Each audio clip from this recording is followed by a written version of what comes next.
Welcome to Lesson 4B, What Happens Downstream of a Choked Nozzle? In this lesson, we'll discuss what happens to the flow downstream of the exit plane of a converging nozzle. And I'll introduce some concepts such as underexpanded sonic jets, shock cells, barrel shocks, and Mach disks. Consider our typical situation where we have a converging nozzle with pressure P0 and temperature T0 upstream in a stagnation tank, and the flow accelerates through the nozzle. We'll let PB be the back pressure and the gas outside of the nozzle. Typically we're talking about air both in the nozzle and outside. And as previously, PE is the pressure at the exit plane of the nozzle, which may or may not be equal to PB. Now the question is, what happens down here, downstream of the nozzle? And we'll discuss it qualitatively by lowering PB more and more. I'll start with the case where PB is greater than P star, remembering that P star is the sonic pressure or critical pressure. This is the case where back pressure is not low enough to choke the flow. The flow is subsonic everywhere. Well, this includes the jet that will come out. So we have a subsonic jet. The velocity profiles will look something like this. And as it widens, the centerline speed goes down. And since we're talking about high-speed flows, this subsonic jet is typically turbulent. This jet is similar to an incompressible jet in its behavior, although the Mach number can be fairly large, but still subsonic at the exit of the nozzle. Now suppose that PB is exactly equal to P star and also equal to PE, which I should have set up here, PE is also equal to PB. In this case, the flow is choked, but just barely so, and the Mach number at the exit is 1. Well, this jet will be very similar to the previous case, although at much higher speed, since the Mach number is 1, but this flow is still subsonic everywhere. You can think of this case as the limit of this case where PB exactly becomes P star. By the way, since this is Mach number 1 at the entrance of the jet, and the jet exits nice and straight and smooth from the exit, we call this a perfectly expanded sonic jet, or an ideally expanded sonic jet. Note that Mach number is 1 here at the exit, but is subsonic everywhere else in the jet. Now what happens when back pressure drops below P star?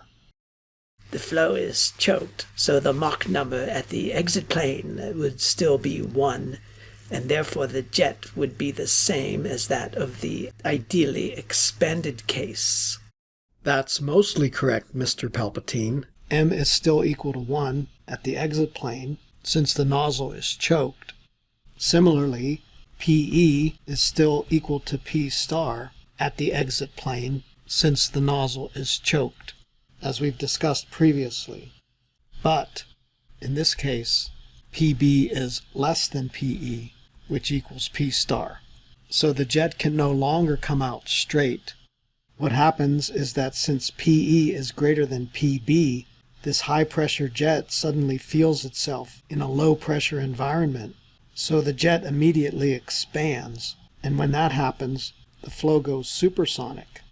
Well, then it gets complicated, and you typically get a normal shock where M is greater than 1 before the shock and M is less than 1 after the shock.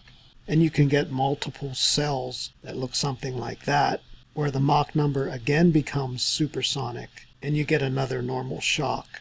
I'll illustrate this in more detail later. This is called an underexpanded jet. In other words, it's no longer ideally expanded. By the way, for a round jet, this shock is called a Mach disk, since looking from downstream it would look like a circle. And keep in mind that since the flow is choked, everything is subsonic in the nozzle right up to the exit plane, but then as it expands, it goes supersonic, and then subsonic beyond the shock, etc. As PB continues to go down, the expansion gets wider. I'll draw 3 cases here. The sonic jet comes out nice and straight. When PB is slightly less than P star, it flares out like that. By the way, that's another term when the jet suddenly turns outward like this. As PB keeps getting smaller, for example, when it's very small compared to P star, the flare-out becomes much more prominent. In other words, the turning angle becomes quite large. Comparing these three, the sonic jet just keeps growing like that.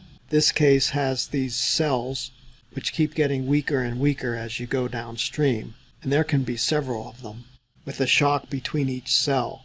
But Mach number keeps decreasing downstream, and the shock gets weaker and weaker downstream, so that the overall jet eventually becomes subsonic. And from then on, this jet behaves like this jet, which is subsonic everywhere, except right at the exit plane. This case is qualitatively similar, just wider. The Mach number here would be much greater than that here, but it too eventually becomes subsonic.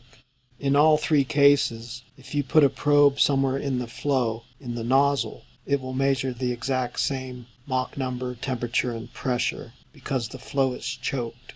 But the jet will behave very differently in these three cases.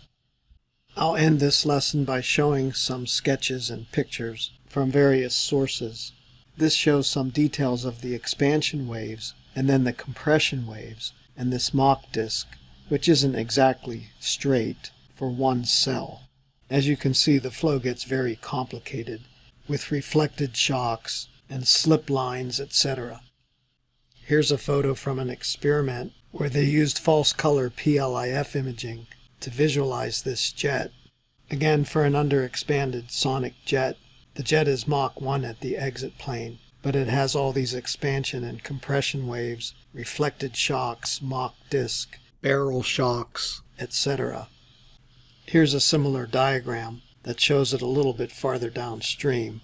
This one points out nicely how the Mach number goes from subsonic in the nozzle to sonic at the throat, to supersonic, to subsonic across the shock, and then to supersonic again, which is what enables there to be more of these cells, because a normal shock requires Mach number to be greater than 1 in front of the shock and less than 1 behind the shock.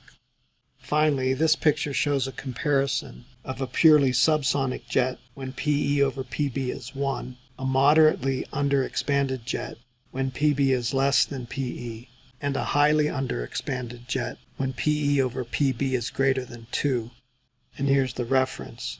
When you get multiple cells here, they're called shock units, and other people call them shock cells. And there's typically more of these shock cells for moderately underexpanded jets than for highly underexpanded jets. But in all three cases, the jets eventually become subsonic. We won't study all the details of these expansion and compression waves in these shock cells, but we will discuss expansion waves and compression waves later on in the course. Thank you for watching this video. Please subscribe to my YouTube channel for more videos. 1, 2, 3. That's all there is to it.